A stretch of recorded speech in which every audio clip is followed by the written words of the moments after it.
તો વડાપ્રધાન નરેન્દ્ર મોદી લાલ કિલ્લા પરથી દેશને સંબોધન કરશે, કારણ કે આજે ગુરુ તેગ બહાદુરનો 400મો પ્રકાશ પર્વ છે ને નરેન્દ્ર મોદી સંબોધન કરી રહ્યા છે। मैं आप सभी का हृदय से स्वागत करता हूं। अभी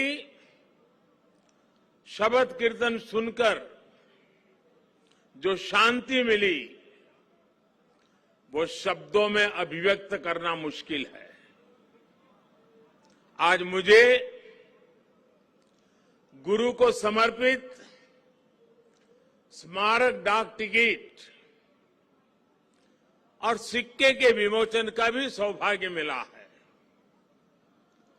मैं इसे हमारे गुरुओं की विशेष कृपा मानता हूं।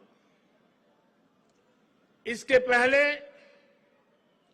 2019 में हमें गुरु नानक देव जी का 550वां प्रकाश पर्व और 2017 में गुरु गोविंद सिंह जी का 350वां प्रकाश पर्व मनाने का भी सौभाग्य मिला था।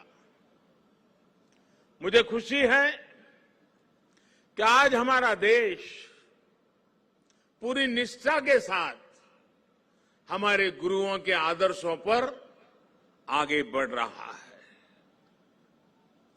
मैं इस पुण्य अवसर पर सभी 10 गुरुओं के चरणों में आदरपूर्वक नमन करता हूं।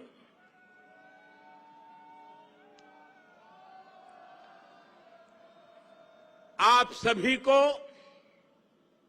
सभी देशवासियों को और पूरी दुनिया में गुरुवाणी में आस्था रखने वाले सभी लोगों को मैं प्रकाश पर्व की हार्दिक बधाई देता हूं। साथियों, ये लाल किला कितने ही अहम कालखंडों का साक्षी रहा है। इस किले ने गुरु तेग बहादुर साहब की शहादत को भी देखा है और देश के लिए मर मिटने वाले लोगों के हौसले को भी परखा है। आजादी के बाद के 75 वर्षों में भारत के कितने ही सपनों की गूंज यहां से प्रतिध्वनित हुई है। इसलिए आजादी के अमृत महोत्सव के दौरान लाल किले पर हो रहा ये आयोजन बहुत विशेष हो गया है। साथियों, हम आज जहां हैं अपने लाखों करोड़ों स्वाधीनता सेनानियों के त्याग और बलिदान के कारण है। आजाद हिंदुस्तान, अपने फैसले खुद करने वाला हिंदुस्तान, लोकतांत्रिक हिंदुस्तान, दुनिया में परोपकार का संदेश पहुंचाने वाला हिंदुस्तान, ऐसे हिंदुस्तान के सपने को पूरा होते देखने के लिए कोटि कोटि लोगों ने खुद को खपा दिया। ये भारत भूमि सिर्फ एक देश ही नहीं है, बल्कि हमारी महान विरासत है, महान परंपरा है। इसे हमारे ऋषियों, मुनियों, गुरुओं ने सैकड़ों हजारों सालों की तपस्या से सींचा है, उसके विचारों से समृद्ध किया है। इसी परंपरा के सम्मान के लिए,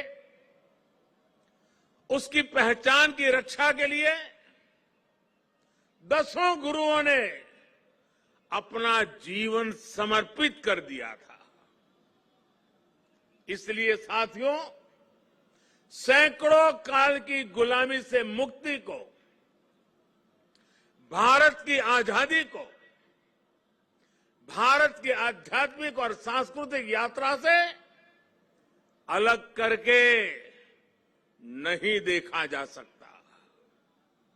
इसलिए आज देश आजादी के अमृत महोत्सव को और गुरु तेग बहादुर साहब के 400वें प्रकाश पर्व को एक साथ मना रहा है, एक जैसे संकल्पों के साथ मना रहा है।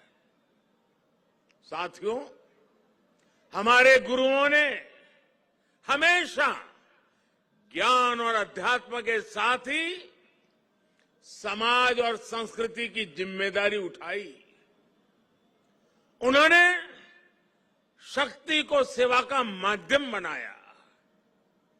जब गुरु तेग बहादुर साहब का जन्म हुआ था तो गुरु पिता ने कहा था, दिन रक्ष संकट हरण, दिन रक्ष संकट हरण, यानी ये बालक एक महान आत्मा है। ये दिन दुखियों की रक्षा करने वाला, संकट को हरने वाला है। इसलिए श्री हरगोविंद साहब ने उनका नाम त्यागमल रखा। यही त्याग गुरु तेग बहादुर साहब ने अपने जीवन में चरितार्थ भी करके दिखाया। गुरु गोविंद सिंह जी ने तो उनके बारे में लिखा है, तेग बहादुर सिमरिये घर नव निधि आवे धाई, सब थाई होई सहाय। अर्थात गुरु तेग बहादुर जी के सुमिरन से ही सभी सिद्धियां अपने आप प्रकट होने लगती हैं। गुरु तेग बहादुर जी का ऐसा अद्भुत आध्यात्मिक व्यक्तित्व था, वो ऐसी विलक्षण प्रतिभा के धनी थे। साथियों, यहां लाल किले के पास, यहीं पर गुरु तेग बहादुर जी के अमर बलिदान का प्रतीक गुरुद्वारा शीशगंज साहब भी है। ये पवित्र गुरुद्वारा हमें याद दिलाता है कि हमारी महान संस्कृति की रक्षा के लिए गुरु तेग बहादुर जी का बलिदान कितना बड़ा था। उस समय देश में मजहबी कट्टरता की आंधी आई थी। धर्म को दर्शन, विज्ञान और आत्मशोध का विषय मानने वाले हमारे हिंदुस्तान के सामने ऐसे लोग थे जिन्होंने धर्म के नाम पर हिंसा और अत्याचार की पराकाष्ठा कर दी थी। उस समय भारत को अपनी पहचान बचाने के लिए एक बड़ी उम्मीद गुरु तेग बहादुर साहब के रूप में दिखी थी। औरंगजेब की आतताई सोच के सामने उस समय गुरु तेग बहादुर जी हिंद दी चादर बनकर, एक चट्टान बनकर खड़े हो गए थे। इतिहास गवाह है कि वर्तमान समय गवाह है और ये लाल किला भी गवाह है कि औरंगजेब और उसके जैसे अत्याचारियों ने भले ही अनेकों सिरों को धड़ से अलग करा, लेकिन हमारी आस्था को वो हमसे अलग नहीं कर सका। गुरु तेग बहादुर जी के बलिदान ने भारत की अनेकों पीढ़ियों को अपनी संस्कृति की मर्यादा की रक्षा के लिए, उसके मान सम्मान के लिए जीने और मर मिट जाने की प्रेरणा दी है। बड़ी बड़ी सत्ताएं मिट गई, बड़े बड़े तूफान शांत हो गए, लेकिन भारत आज भी अमर खड़ा है। भारत आगे बढ़ रहा है। आज एक बार फिर दुनिया भारत की तरफ देख रही है। मानवता के मार्ग पर पथ प्रदर्शन की उम्मीद कर रही है। गुरु तेग बहादुर जी का आशीर्वाद हम नए भारत के आभामंडल में हर और महसूस कर सकते हैं। भाइयों और बहनों, हमारे यहां हर कालखंड में जब जब नई चुनौतियां खड़ी होती है तो कोई न कोई महान आत्मा इस पुरातन देश को नए रास्ते दिखाकर दिशा देती है। भारत का हर क्षेत्र, हर कोना हमारे गुरुओं के प्रभाव और ज्ञान से रोशन रहा है।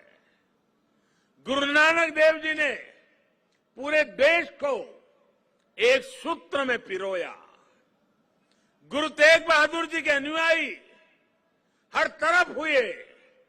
पटना में पटना साहिब और दिल्ली में रकाबगंज साहिब, हमें हर जगह गुरुओं के ज्ञान और आशीर्वाद के रूप में एक भारत के दर्शन होते हैं। भाइयों और बहनों, मैं अपनी सरकार का सौभाग्य मानता हूं कि उसे गुरुओं की सेवा के लिए इतना कुछ करने का अवसर मिल रहा है। पिछले वर्ष ही हमारी सरकार ने साहिबजादों के महान बलिदान की स्मृति में 26 दिसंबर को वीर बाल दिवस मनाने का निर्णय किया है। सिख परंपरा के तीर्थों को जोड़ने के लिए भी हमारी सरकार निरंतर प्रयास कर रही है। जिस करतारपुर साहिब कॉरिडोर की दशकों से प्रतीक्षा की जा रही थी, उसका निर्माण करके हमारी सरकार ने गुरु सेवा के लिए अपनी प्रतिबद्धता दिखाई है। हमारी सरकार ने पटना साहिब समेत गुरु गोविंद सिंह जी से जुड़े स्थानों पर रेल सुविधाओं का आधुनिकीकरण भी किया है। हम स्वदेश दर्शन योजना के जरिए पंजाब में आनंदपुर साहिब और अमृतसर में अमृतसर साहिब समेत सभी प्रमुख स्थानों को जोड़कर एक तीर्थ सर्किट भी बना रहे हैं। उत्तराखंड में हेमकुंड साहिब के लिए रोपवे बनाने का काम अभी आगे बढ़ रहा है। साथियों, श्री गुरु ग्रंथ साहिब जी हमारे लिए आत्म कल्याण के पथ प्रदर्शक के साथ साथ भारत की विविधता और एकता का जीवंत स्वरूप भी है। इसलिए जब अफगानिस्तान में संकट पैदा होता है, हमारे पवित्र गुरु ग्रंथ साहिब के स्वरूपों को लाने का प्रश्न खड़ा होता है, तो भारत सरकार पूरी ताकत लगा देती है। हम न केवल गुरु ग्रंथ साहिब के स्वरूप को पूरे सम्मान के साथ शीर्ष पर रखकर लाते हैं, बल्कि संकट में फंसे अपने सिख भाइयों को भी बचाते हैं। नागरिकता संशोधन कानून ने पड़ोसी देशों से आए सिख और अल्पसंख्यक परिवारों को देश की नागरिकता मिलने का रास्ता साफ किया है। ये सब इसलिए संभव हुआ है क्योंकि हमारे गुरुओं ने हमें मानवता को सर्वोपरि रखने की सीख दी है। प्रेम और सौहार्द हमारे संस्कारों का हिस्सा है। साथियों, हमारे गुरु की वाणी है, भय काहू को देत नहीं, भय काहू को देत नहीं, नहीं भय मानत आन, कह नानक सुनी रे मना, ज्ञानी ताही बखानी। अर्थात ज्ञानी वही है जो न किसी को डराए और न किसी से डरे। भारत ने कभी किसी देश या समाज के लिए खतरा नहीं पैदा किया। आज भी हम पूरे विश्व के कल्याण के लिए सोचते हैं, एक ही कामना करते हैं। हम आत्मनिर्भर भारत की बात करते हैं तो उसमें पूरे विश्व की प्रगति लक्ष्य का सामने रख करके हम करते हैं। भारत विश्व में योग का प्रसार करता है तो पूरे विश्व के स्वास्थ्य और शांति की कामना से करता है। कल ही मैं गुजरात से लौटा हूं। वहां विश्व स्वास्थ्य संगठन के पारंपरिक चिकित्सा के ग्लोबल सेंटर का उद्घाटन हुआ है अब भारत विश्व के कोने कोने तक पारंपरिक चिकित्सा का लाभ पहुंचाएगा, लोगों के स्वास्थ्य को सुधारने में अहम भूमिका निभाएगा। साथियों, आज का भारत वैश्विक द्वंद्वों के बीच भी पूरी स्थिरता के साथ शांति के लिए प्रयास करता है, काम करता है। और भारत अपनी देश की रक्षा सुरक्षा के लिए भी आज उतनी ही दृढ़ता से अटल है। हमारे सामने गुरुओं की दी गई हुई महान सिख परंपरा है। पुरानी सोच, पुरानी रूढ़ियों को किनारे हटाकर गुरुओं ने नए विचार सामने रखे। उनके शिष्यों ने उन्हें अपनाया, उन्हें सीखा। नई सोच का ये सामाजिक अभियान एक वैचारिक इनोवेशन था। इसलिए नई सोच, सतत परिश्रम और 100% समर्पण, ये आज भी हमारे सिख समाज की पहचान है। आजादी के अमृत महोत्सव में आज देश का भी यही संकल्प है। हमें अपनी पहचान पर गर्व करना है, हमें लोकल पर गर्व करना है, आत्मनिर्भर भारत का निर्माण करना है। हमें एक ऐसा भारत बनाना है जिसका सामर्थ्य दुनिया देखे, जो दुनिया को नई ऊंचाई पर ले जाए। देश का विकास, देश की तेज प्रगति, ये हम सबका कर्तव्य है। इसके लिए सबके प्रयास की जरूरत है। मुझे पूरा भरोसा है कि गुरुओं के आशीर्वाद से भारत अपने गौरव के शिखर तक पहुंचेगा। जब हम आजादी के 100 साल मनाएंगे तो एक नया भारत हमारे सामने होगा। गुरु तेग बहादुर जी कहते थे, साधो साधो गोविंद के गुण गाओ, मानस जन्म अमोल कपायो, व्यर्था काहे गवाऊं। इसी भावना के साथ हमें अपने जीवन का प्रत्येक क्षण देश के लिए लगाना है, देश के लिए समर्पित कर देना है। हम सभी मिलकर देश को विकास की नई ऊंचाई पर ले जाएंगे। इसी विश्वास के साथ आप सभी को एक बार फिर हार्दिक शुभकामनाएं देता हूं। वाहेगुरु जी का खालसा, फतेह।